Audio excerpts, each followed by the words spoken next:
myself small, trying not to get any of my dust on its shine. My feet were screaming after that 5-mile walk, and I could feel the sharp gravel pushing right through the hole in the sole of my shoe, kissing the bottom of my foot.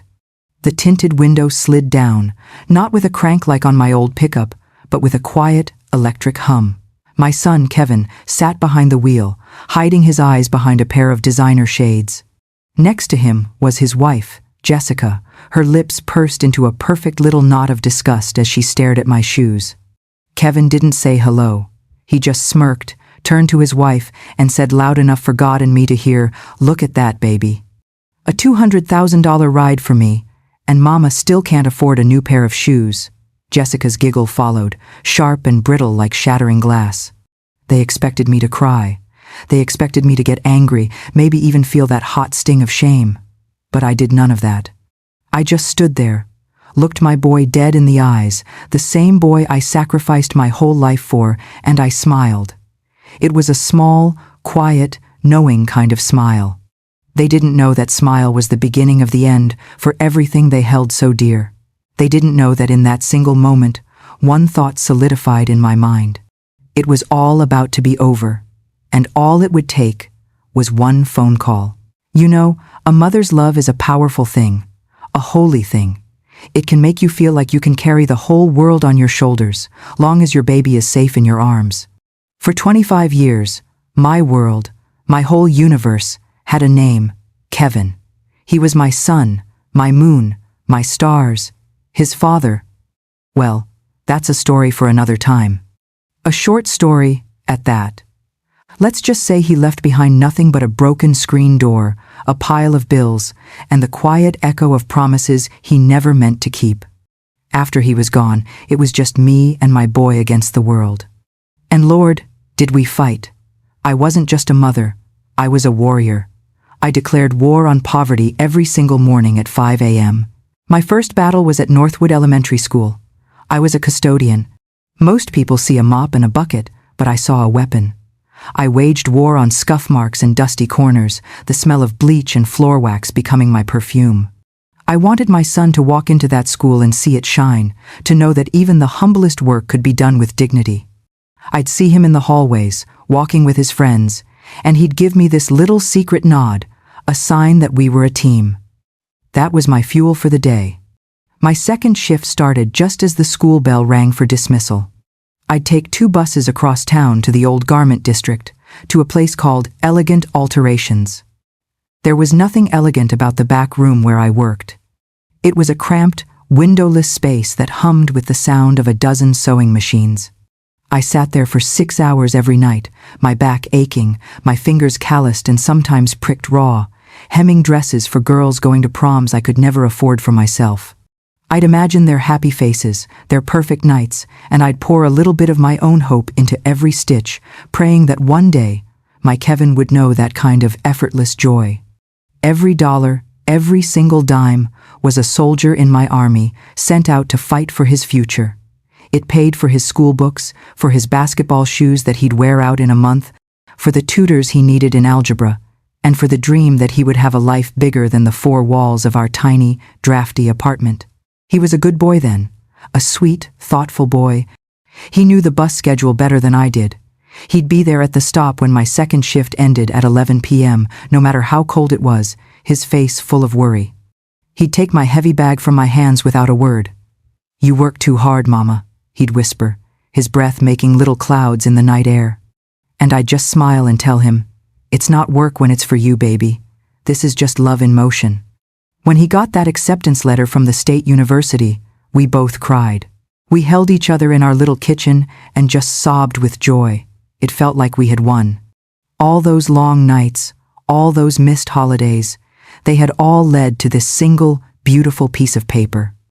And when he walked across that graduation stage 4 years later, the first in our entire family to get a college degree, I thought my heart would burst right out of my chest. He was shining. He was everything I had ever prayed for.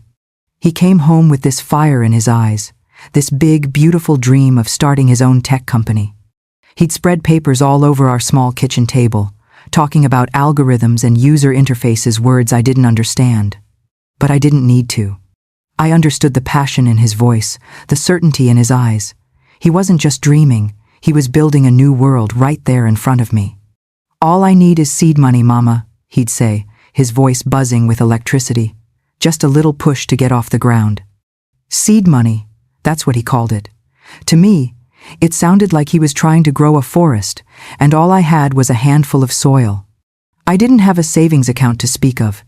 Every paycheck was a soldier that marched straight out to fight the bills. What I did have was the house my own mama and daddy had left me. A little 3-bedroom place on Elm Street with a wraparound porch swing and a garden where my mother's prize-winning roses still bloomed every summer. It was my only real treasure, the last physical piece of them I had left. It wasn't just a house, it was an archive of every happy memory I had from my own childhood. But a dream is a living thing, always needing to be fed. A house is just bricks and wood. I put the for sale sign up myself. Didn't even use a realtor. Couldn't afford the commission. It sold in a month. I watched another family move their laughter and their lives into the rooms where I grew up. It was the hardest thing I'd ever done, but when I walked into the bank with that check, all I could see was Kevin's face. All I could see was his future. I gave him every last penny of it. $50,000. I remember the look on his face when he saw the cashier's check. He was so grateful, his eyes filled with tears. He hugged me so tight I thought my ribs would crack. "I won't let you down, Mama." "I promise," he whispered into my hair. A few days later, he came over with this official-looking paper he'd printed out. He was so proud of it. "This makes it real, Mama," he said, his voice thick with emotion. "I don't want you to ever think this was just a gift. This is business. It says right here," he pointed with his pen, "that you are a founding partner. Your $50,000 is the initial investment capital. This makes you part owner." I just looked at him, my heart swelling with pride. My son, the businessman. I signed it right there on the kitchen counter of that empty house, using a moving box as a table. I didn't even read the fine print. Why would I? I just saw my son's future. My signature was a prayer, an act of faith. I folded that paper, took it home to our little apartment, and tucked it away in an old shoebox with my parents' wedding photo and my first-grade report card. It was a keepsake, not a contract. A mother doesn't need a contract to trust her son. I put the box in the back of my closet and, Lord forgive me, I never thought about it again. And at first, it was like a fairy tale. His company, Innovatech, took off like a rocket. The money started pouring in. He moved out of our little apartment and into a fancy high-rise downtown. He was in magazines, on websites. Local boy makes good. I was so proud, I'd buy 5 copies of every newspaper that mentioned his name and send clippings to my cousins down in Georgia. He'd call me every single day, telling me about his victories, the big clients he'd landed, the new employees he was hiring. It felt like our victory. Then came Jessica. He brought her to dinner one Sunday. I'd cooked for hours, fried chicken, collard greens, mac and cheese, the works, the whole 9 yards. She walked into my apartment, and the first thing she did was look around, her eyes scanning everything from my worn-out floral sofa to the little crack in the ceiling. She didn't say anything mean, but she didn't have to. Her silence was louder than a shout. She was polished. Like something you'd see in one of those glossy magazines, all sharp angles and expensive perfume. She had a smile that never quite reached her eyes. She barely touched her food, pushed the greens around her plate, and asked if the chicken was organic. Kevin, who used to eat 3 plates of my fried chicken, just picked at his, like he was suddenly ashamed of the food he grew up on. The whole dinner, he seemed nervous, watching her, trying to gauge her reactions. The easy, comfortable laughter that used to fill my little kitchen was gone. It was replaced by a strained, polite silence. When they left, she gave me a quick, airlight hug that felt like touching a ghost. As they walked down the hall, I heard her whisper to him, "It's a little quaint, isn't it?" And I saw my son, my boy, just nod in agreement. That was the night I felt the first crack in the foundation. I didn't know it then, but a stranger had just walked into the house me and my son had built, and she was already deciding which walls to tear down. After Kevin and Jessica got married, the change in my son was no longer a slow drift. It was a landslide. The mama's boy I knew and loved was buried under layers of expensive suits, country club memberships, and a desperate need for his wife's approval. Our world, the one we had built together through grit and faith, was a place he no longer visited. He was a tourist in his own past. The phone calls, once a daily ritual, became a weekly chore for him, then a monthly afterthought. "I'm busy, Mama, you know how at Island. We're closing a big deal." Or, "Jessica and I have a gala, you understand." It's for networking. His life became a series of excuses, and I was always the one who was supposed to understand. And I tried. Lord, I tried. Because what else is a mother to do? His birthday presents to me became a symbol of our growing distance. The hand-picked bouquets of daisies from the corner florist were replaced by sterile, expensive gift cards sent by his personal assistant. The card would just say, "Happy birthday, Mom," from Kevin and Jessica. Not even his own handwriting. It was like getting a birthday card from a corporation, not a son. Red flags. They weren't just popping up anymore. They were a whole parade marching right past my front door. But you know how at Island. You love someone so much, you try to convince yourself that red is just a deep shade of pink. You make excuses for them that you would never accept from a stranger. I remember the first time I felt that real, cold sting of shame, the kind that steals the air from your lungs. It was the Christmas after they moved into their new mansion in the suburbs. A place with more bathrooms than I had rooms in my apartment. I'd spent 2 whole days making his favorite sweet potato pie, the one with the pecan crust, just like my mama taught me. My hands ached from rolling the dough, but I didn't care. I just pictured his smile when he tasted it. I took 3 buses to get there, holding that pie on my lap like it was a newborn baby. When Jessica opened the massive front door, she was wearing a silk dress that probably cost more than my monthly rent. She looked at the pie in my hands, still warm in its foil pan, and her perfect smile tightened just a fraction. "Oh, Beatrice," she said. She never once called me Mama. That's very thoughtful. "But our caterer has desserts covered. It's probably full of butter and sugar, anyway. We're trying to be healthy." She said healthy like it was a virtue I couldn't possibly understand. Kevin just stood behind her in the grand foyer, a ghost in his own home. He didn't defend me. He didn't even meet my eyes. He just took the pie from my hands with a sigh, as if I had burdened him, and set it on a counter in the laundry room, next to a basket of dirty towels. It sat there all night, untouched. I felt so small, so foolish. I had carried my love across town on 3 buses, and it ended up in the laundry room. That was the final straw for my hope. But the slow decay continued. When I needed help moving a heavy old armchair, a piece my own daddy had built, he'd promise to come, then cancel at the last minute. "Something came up, Mama. I'll send some movers next week." He never did. When I called him, my voice bursting with pride, to tell him I'd been named Employee of the Month at the school, I could hear him tapping on a keyboard, his uh-huhs empty and distracted. I realized he wasn't listening. He was just waiting for me to finish talking so he could get back to his important life. He was building his empire, brick by shiny, expensive brick. And in the process, he was tearing down the foundation I had built for him, memory by forgotten memory. He was no longer my son, he was her husband. He belonged to a world of caterers and galas and healthy desserts, and I was just a woman with calloused hands and a sweet potato pie that nobody wanted. You can get used to almost anything. You can get used to the ache in your back that greets you every morning. You can get used to eating dinner alone, the silence of your apartment so loud it feels like a ringing in your ears. You can even get used to the heartache of a son who has become a stranger. You just adjust. You shrink your expectations, you quiet your own needs until you're living in a world made small enough to manage. My world depended on old Betsy. That's what I called my pickup truck. A 20-year-old Ford with more rust than paint, but she was honest.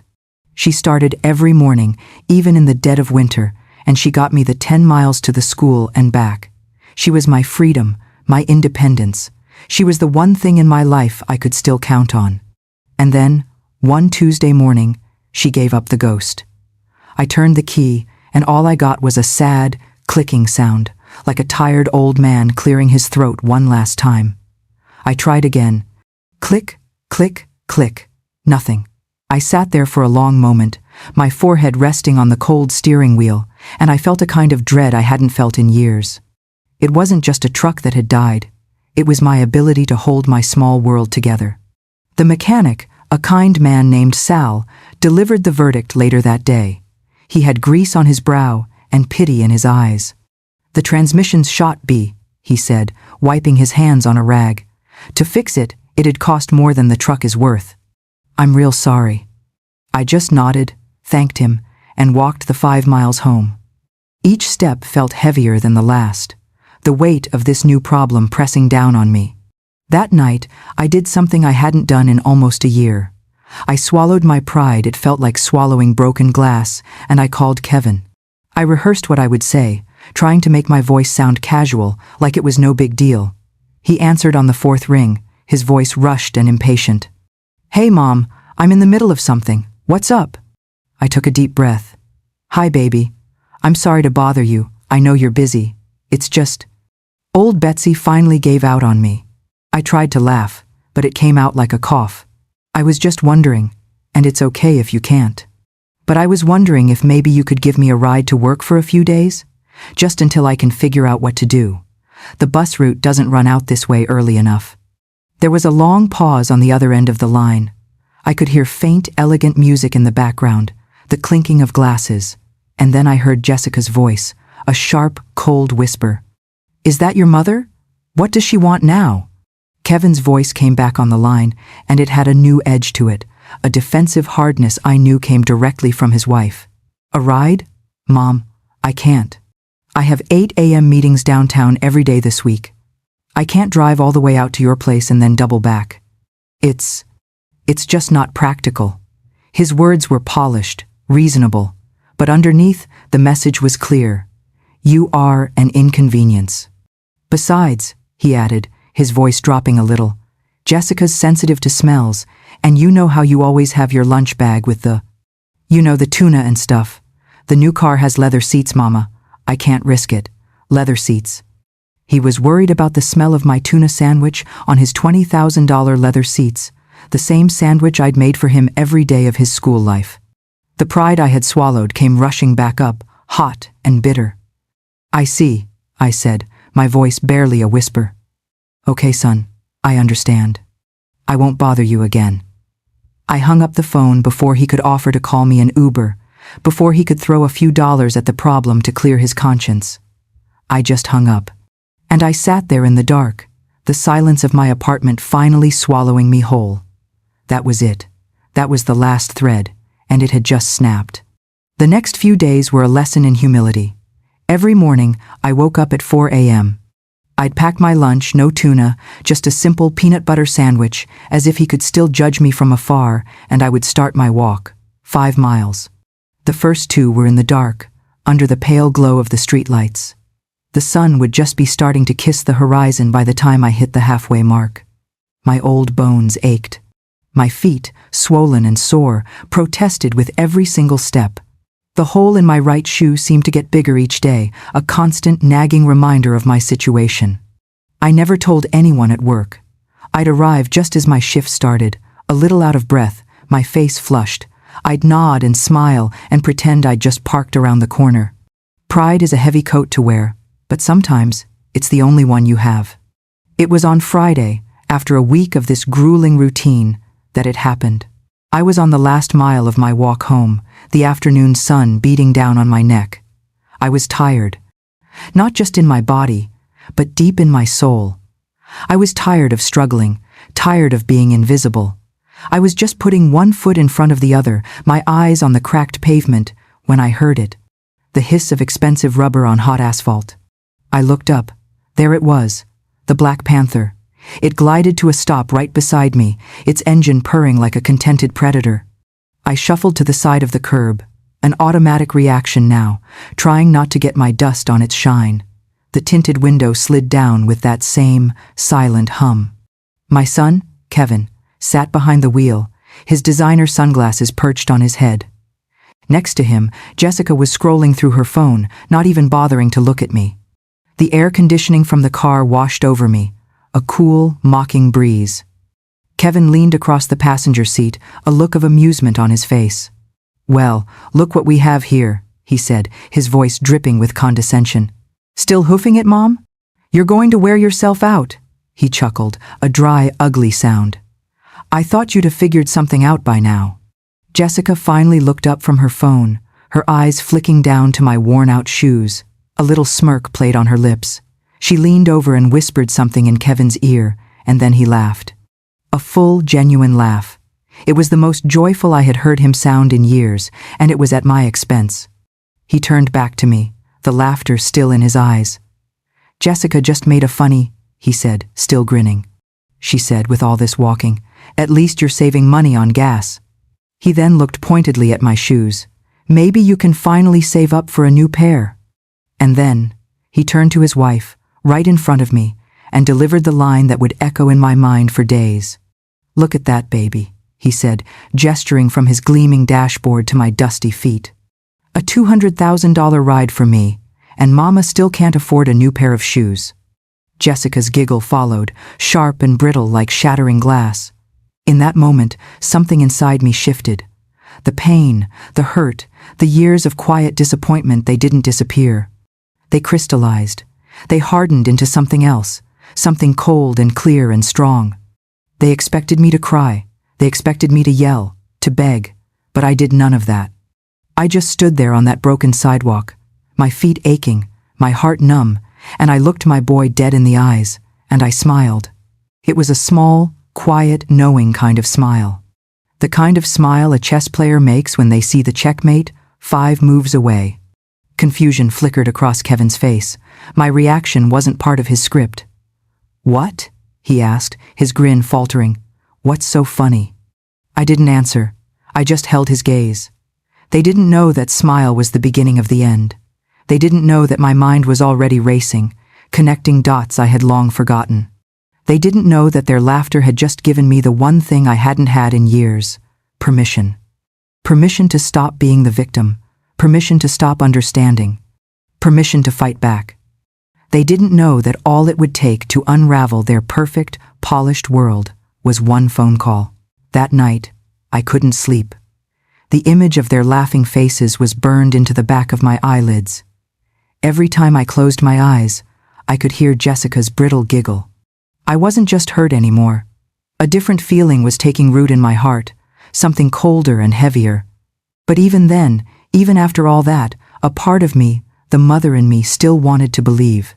To believe that this wasn't really him, that my boy was still in there somewhere, buried underneath all that money and arrogance. So, I decided to give him one last chance. Not for me, but for the memory of the boy who used to meet me at the bus stop. I wasn't going to ask for a ride. I wasn't going to mention his cruelty. I was going to approach him as a partner, a position he himself had given me all those years ago. I was going to talk to him about the money. I waited until the next afternoon, giving myself time to let the raw anger subside, to make sure my voice was calm and steady. I found a public payphone a few blocks from my apartment. I didn't want him to see my number and ignore the call. I put my quarters in, my hand trembling just a little, and I dialed his number from memory. He picked up on the second ring. "Hello?" His voice was sharp, professional. He didn't recognize the number. "Kevin? It's Mama," I said, keeping my voice even. There was a heavy sigh on the other end. "Mom, I'm busy. I told you not to call me at the office unless it's an emergency. Is something on fire?" The condescension was already there, a wall between us. "No, nothing's on fire," I said calmly. "I just need to talk to you for a moment. It's important. It's about the company." That got his attention. There was a pause. "What about the company?" he asked, his voice now laced with suspicion. I took a breath. "Son, I know things are tight for me right now. My truck is gone, and I need a little help. I was thinking about the $50,000 I gave you to start the business, the seed money." I was choosing my words carefully, trying not to sound like I was accusing him of anything. "What about it?" he snapped. "Well," I said, "I remember when you gave me that paper to sign. You told me it was an investment, that it made me a partner. I was just hoping that now that the company is doing so well, maybe I could get a small return on that investment." Not all of it, of course. Just a little bit. Enough to help me buy a reliable used car so I can get to work without walking. The silence on the other end of the line was deafening. It stretched on for so long, I thought he might have hung up. Then, I heard a sound that made my blood run cold. It was a chuckle. A low, disbelieving, and utterly cruel chuckle. An investment? He finally said, his voice dripping with mockery. Oh, Mom, you really don't get it, do you? That was a gift. That was family helping family. That little piece of paper was just something I made to make you feel important. It wasn't a real contract. It's meaningless. I felt the floor drop out from under me. What? But you said I was a founding partner. I said a lot of things, he shot back, his voice rising in anger, the guilt making him lash out. I was a kid trying to make his mom feel good. I can't believe you're trying to pull this now, after everything I've done. Everything you've done? I whispered, my voice cracking. Yes, I have a wife to support now, a real family. I have responsibilities. I can't just be handing out money every time you have a problem. That $50,000 is long gone. It became the company, and the company is mine. It was a gift, Mom. Accept it and move on. So, you're saying, you won't help me? I asked, the last shred of hope dying inside me. His final words were the nails in the coffin of the son I once knew. What I'm saying, he said, his voice as cold and hard as a block of ice, is that you need to stop living in the past. I have my own life now. Don't call this number again. And then he hung up. I stood there, holding the dead receiver, listening to the dial tone buzz in my ear. He hadn't just hung up the phone. He had hung up on 30 years of love, 30 years of sacrifice. He hadn't just disowned the debt, he had disowned me. A few moments later, my phone buzzed in my pocket, a text message from his number. I thought maybe, just maybe, it was an apology. I opened it. It wasn't. It was a notification. Your number has been blocked. He had blocked me. That was it. The bottom of the pit. There was nowhere lower to go. And it was in that cold, dark, silent place that I finally understood. He wasn't my son anymore. He was just a man who owed me a great deal of money, and it was time to collect. I walked home from that payphone in a daze. The world around me seemed to have lost its color. The sky was gray, the buildings were gray. My heart was a gray, heavy stone in my chest. He had blocked me. The finality of it was absolute. It was an amputation. He had cut me out of his life as cleanly as a surgeon removing a tumor. That night, I didn't cry. I think I had finally run out of tears. Instead, a strange kind of calm settled over me. It was the calm of a battlefield after the fighting is done. The calm of accepting a total and devastating loss. I knew then that I had lost my son forever. The boy I raised was a ghost, a memory. The man who wore his face was a stranger, and a cruel one at that. I spent the next day in a fog, just going through the motions. I swept floors that were already clean. I washed dishes that were already washed. I needed to keep my hands busy to stop my mind from screaming. It was during this numb ritual of cleaning that I found myself in the back of my small closet, a place I hadn't ventured into for years. I was looking for an old blanket when my hand brushed against it. A dusty, forgotten shoebox. It was brittle with age, the cardboard soft to the touch. I pulled it down, a small cloud of dust motes dancing in the dim light. I knew what was inside. It was my box of ghosts. I sat on the edge of my bed and lifted the lid. There it was, my parents' wedding photo, their young, hopeful faces smiling up at me. My first grade report card, a string of perfect A's next to Mrs. Gable's neat handwriting. A dried rose Kevin had given me for Mother's Day when he was 10. Each item was a little anchor to a past that felt like it belonged to someone else. And then, at the very bottom, folded into a neat, small square, I saw it. The paper, the meaningless piece of paper. My hands trembled as I unfolded it. The ink was slightly faded, but the words were still clear. Founding Partner Investment Agreement. His signature was there, a youthful, confident scrawl. And my signature, a mother's prayer. He had called it meaningless, a trick to make me feel important. But as I looked at it, sitting there under the dim light of my bedside lamp, It didn't feel meaningless to me. It felt heavy. It felt real. And that's when a new thought, a dangerous thought, sparked in the darkness of my mind. What if he was wrong? What if a boy playing businessman, trying to impress his mother, had accidentally told the truth? What if this paper, this relic from a time of love and trust, was more than just a memory? What if it was a weapon? The idea was so foreign, so contrary to every motherly instinct I had, that I almost pushed it away. But the memory of his laughter, of Jessica's smirk, of the words, "Your number has been blocked," held it in place. The fog in my mind began to clear, replaced by a sharp, cold clarity. I folded the paper carefully, placed it in my purse, and for the first time in a very long time, I knew exactly what I had to do next. There was only one person I could think of to call: David Carter. We grew up together in the same neighborhood, 2 houses down from me on Elm Street. We used to catch fireflies in mason jars on summer nights. David had been the smart one, the one who always had his nose in a book. He'd gone on to become a lawyer, a real respected one, before he retired a few years back. We hadn't spoken in ages, not since his wife's funeral, but I knew if anyone would give me an honest answer, it was him. I found his number in my old address book. My heart was pounding as I dialed, half expecting him not to remember me. But the voice that answered was as warm and kind as I remembered. "Beatrice? B, is that you? Well, I'll be. It's been too long." I didn't waste his time with small talk. I told him everything. The jobs, the sacrifice, the house, the investment, the car, the laughter, the blocked number. I poured out years of quiet pain in a steady, unemotional stream. He listened patiently, not interrupting once. When I was finished, there was a long silence on the other end of the line. For a moment, I was afraid he'd think I was a bitter old woman, a fool. But when he finally spoke, his voice was not filled with pity.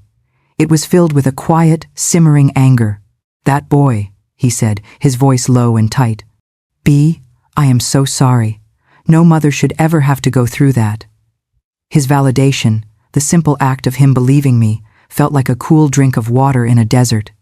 "That paper you mentioned," he continued, his tone shifting, becoming sharper, more professional. "The agreement. Do you still have it?" "I'm holding it in my hand right now," I said. "Good," he said. "Don't let it out of your sight.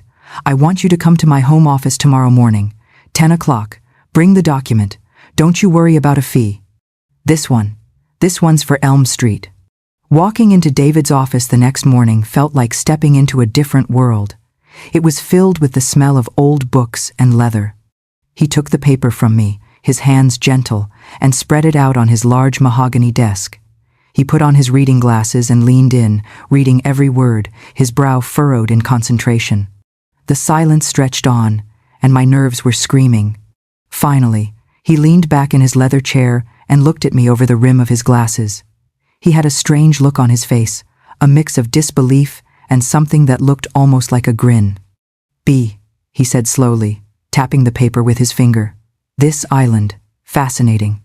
Your son was so eager to look like a professional businessman that he used a standard boilerplate template for a founding partnership. It's all here.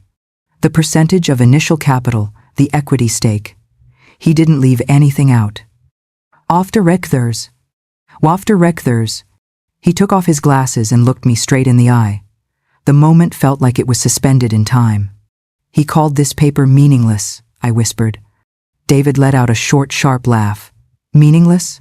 Beatrice, according to this legally binding document that both you and he signed, you are not his benefactor. You are his business partner. And based on this initial capital investment against the company's valuation at the time, you are the legal owner of 40% of Innovatech." 40%. The words hung in the air, shimmering. I felt the air leave my lungs. All this time, I had seen myself as a victim, a forgotten mother. But that wasn't the truth. The truth was, I was a silent partner, a sleeping giant, and my son, in his arrogance and cruelty, had just woken me up. The pain in my heart didn't disappear, but for the first time, it had a companion: power. David saw the change in my eyes. He leaned forward. "So B," he said, a real smile spreading across his face now. What do you want to do?" And I looked at him, the image of my son's mocking face flashing in my mind, and I said the words that would change everything. "I want to call a board meeting." Detailed script, Amperes. Part 6, Amperes. The boardroom ambush. The next 2 weeks were a blur of preparation. David was a master, a conductor bringing a complex symphony to life. He filed the official motions, secured the financial records, and scheduled the emergency board meeting. My son's company, Innovatech, had a small board: Kevin, his COO, who was also his college roommate, and 2 investors who had come on board a few years ago. According to David, they were about to get a surprise. I, on the other hand, had a different kind of preparation to do. I went to a downtown consignment shop, a place that sold high-end clothes from wealthy women who only wore things once. With David's guidance, I bought a single outfit, a perfectly tailored dark navy blue power suit, a simple cream-colored silk blouse, and low, sensible heels. When I looked in the mirror, I didn't see the tired custodian anymore. I saw a woman who belonged in a boardroom. I saw Beatrice. The day of the meeting arrived. It was a crisp, clear morning. I didn't walk the 5 miles. David picked me up in his comfortable sedan. I wasn't carrying a lunch bag with a peanut butter sandwich. I was carrying a leather briefcase containing a single folded piece of paper. We walked into the Innovatech headquarters. It was a world of glass and steel and quiet, expensive efficiency. Young people in trendy clothes hurried past, their eyes glued to their phones, no one giving a second glance to the old woman in the navy suit. They had no idea a ghost from their CEO's past was about to haunt them. We were shown into the boardroom. It was exactly as you'd picture it. A long, polished mahogany table, high-backed leather chairs, and a floor-to-ceiling window with a panoramic view of the city, Kevin's city, Kevin's kingdom. He was already there, standing at the head of the table, laughing with his COO. He was wearing a suit that probably cost more than my old truck. When he saw me walk in behind David, his laughter died in his throat. His face went through a rapid series of emotions: confusion, then annoyance, and finally, a flicker of something that looked like fear. Jessica was there too, sitting in a chair off to the side, not officially on the board but always present, the queen in his court. She was scrolling through her phone, but I saw her eyes narrow when she saw me. She shot a venomous look at Kevin, as if to say, "What is she doing here?" The other 2 board members, 2 serious-looking men in their 50s, just looked on, puzzled. Kevin regained his composure, forcing a tight, angry smile. "Mom," he said, his voice loud, trying to project control. "What is this? I told you not to come to my office. And who is this?" He gestured dismissively at David. David stepped forward, calm and collected, and placed a business card in front of Kevin. "David Carter," he said, his voice filling the silent room. "I am legal counsel for Miss Beatrice Johnson, and we are here to attend the emergency board meeting that we called." Kevin's face turned a shade of pale white I'd never seen before. "This is ridiculous," he stammered, looking at the other board members for support. "This is a private family matter." "My mother Island." Confused. "She has no place here." That's when I spoke. For the first time, I addressed him not as son or baby, but as a business associate. "Mr. Whitlock," I said, my voice steady and clear, echoing slightly in the glass room. "I believe you'll find I have every place here." David slid a folder across the polished table to each of the board members. Inside was a perfect copy of the founding agreement. The room was dead silent, except for the faint rustle of paper. I watched the 2 investors read the document. I saw their eyes widen. I saw them look from the paper to Kevin and then to me, a new kind of respect dawning on their faces. Jessica shot up from her chair. "This is insane!" she shrieked. "That piece of paper is meaningless. It was a gift. Tell them, Kevin." But Kevin was silent. He was staring at the copy of the agreement in his hands, the same agreement he had called meaningless over the phone. He looked trapped. He looked like the little boy who used to get caught with his hand in the cookie jar. One of the investors, a man with silver hair, finally broke the silence. He looked at me, not Kevin. "Miss Johnson," he said, his voice cautious. "Is this document authentic?" I looked across the table at the boy I had raised, at the man who had mocked my worn-out shoes. I met his panicked gaze, and then I looked back at the investor. "It is," I said, my voice as solid as stone. "And according to my lawyer, it makes me the owner of 40% of this company. Now, shall we begin the meeting?" The air in the boardroom was so thick you could have cut it with a knife. The two investors were looking back and forth between me and Kevin, their faces a mask of shock and recalculation. You could almost see the gears turning in their heads as they re-evaluated every assumption they'd ever had about the company and the man who ran it. Kevin finally found his voice, but it was weak, cracking under the pressure. "This is a misunderstanding," he pleaded, looking at the investors, ignoring me completely. "This was an informal family arrangement. It was never meant to be. Literal. She doesn't know anything about tech, about business." His voice was getting higher, more frantic. David spoke before I had to. "On the contrary," he said, his tone as smooth and cold as the marble floor in the lobby. "The document is perfectly literal, and Miss Johnson knows everything she needs to know about sacrifice, investment, and return concepts I'm sure you gentlemen understand." He looked pointedly at the two investors, who both nodded slowly, their eyes still fixed on me. Jessica, however, was not going down without a fight.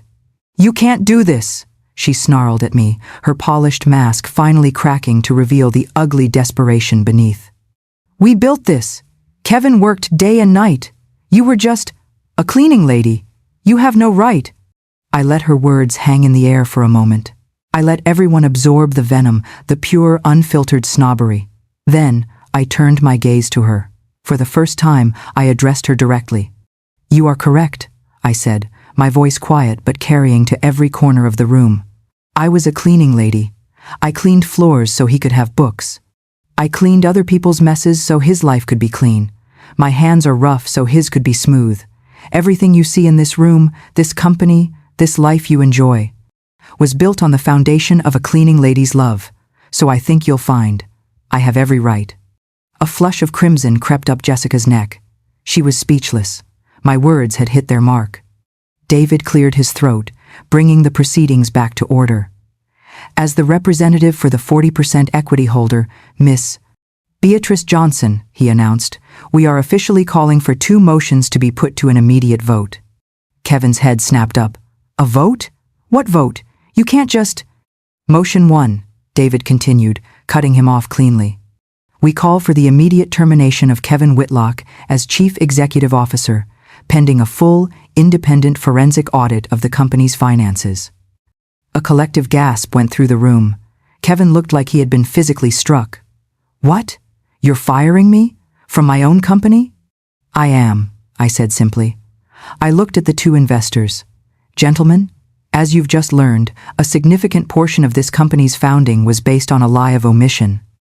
Your investments were made without full disclosure of the company's ownership structure. I imagine that is something you and your lawyers will find very interesting.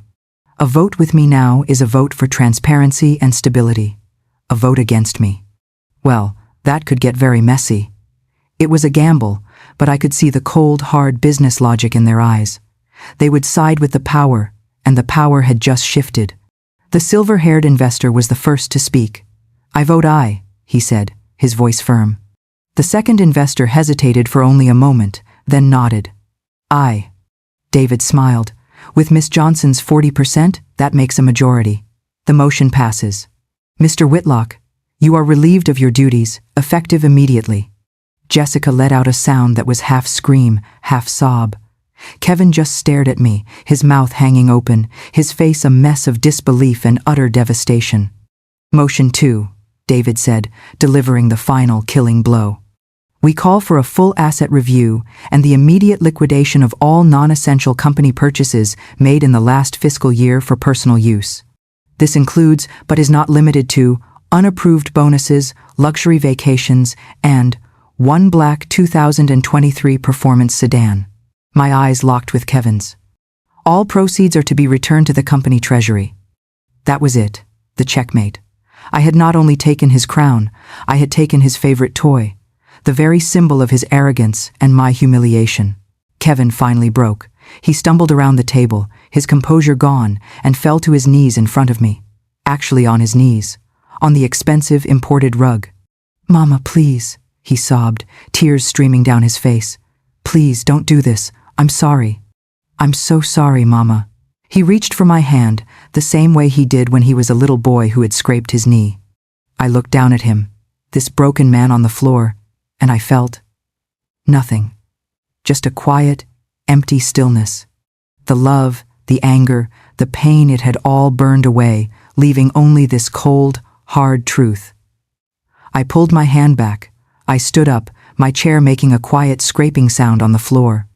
I looked down at him one last time. "You should have bought me a new pair of shoes, son," I said. And then, David and I turned, and we walked out of the boardroom, leaving the ruins of his kingdom behind us. I never set foot in that glass and steel building again. I had no desire to be a CEO. That was never the point. My war wasn't for power, it was for respect, and I had won. With David's expert help, we negotiated a buyout. The two investors, eager to stabilize the company and avoid a bigger scandal, agreed to purchase my 40% stake. The number on the final check had more zeros than I had ever seen in my life. It was a fortune. But it didn't feel like winning the lottery. It felt like I had finally received the back pay for a lifetime of hard labor. I heard things, of course. I heard that Kevin and Jessica sold their mansion and moved into a small condo. I heard that the Black Panther was repossessed. I heard that Kevin was trying to find a mid-level management job somewhere, the word of what happened having spread quickly through the small world of the tech industry. Their fall was as swift as their rise had been. I didn't take any joy in it, but I didn't feel any sadness either. They were just strangers now, a story from another life. So, what do you do with a fortune you never expected? First, I bought myself a new pair of shoes, not fancy ones, just a simple, comfortable pair of walking shoes with thick, sturdy soles. When I put them on, I felt like I could walk for another 100 years. Then, I bought a small house, much like the one I had sold all those years ago. It had a porch swing and a little patch of dirt out back.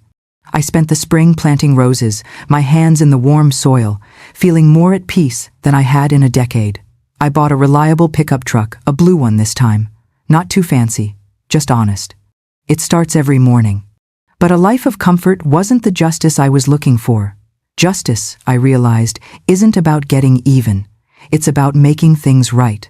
So, I took the bulk of the money and, with David's help again, I established a foundation. We call it the Mama Bee Fund. It provides seed money, real seed money, with fair and honest contracts to single mothers who have a dream for their children, whether that dream is a college education or starting a small business of their own. I get to be the person I needed all those years ago. Sometimes, I sit on my porch swing in the evening, watching the sun set, and I think about my son. I don't feel anger anymore. I just feel a quiet sorrow for the boy he used to be. I pray that one day he finds his way back to the simple truths, that kindness is worth more than chrome, and that a mother's love is a debt that can never be repaid, only honored. Justice in a boardroom can be satisfying, but the justice of the heart, the kind you find in a quiet garden, in helping someone else up, in finding your own peace, that's the kind that lasts forever. That's the real return on investment. This story, my story, is over. But I know there are thousands of other stories out there, just like it. Maybe even your own. So I want to ask you, if you were in my shoes, with the holes in the soles and the ache in your heart, what would you have done? Would you have stayed silent for the sake of peace, or would you have made that one phone call? Share your thoughts in the comments below. I read every single one, because every story shared is a light, and we never know who might be walking in the dark, needing to see it.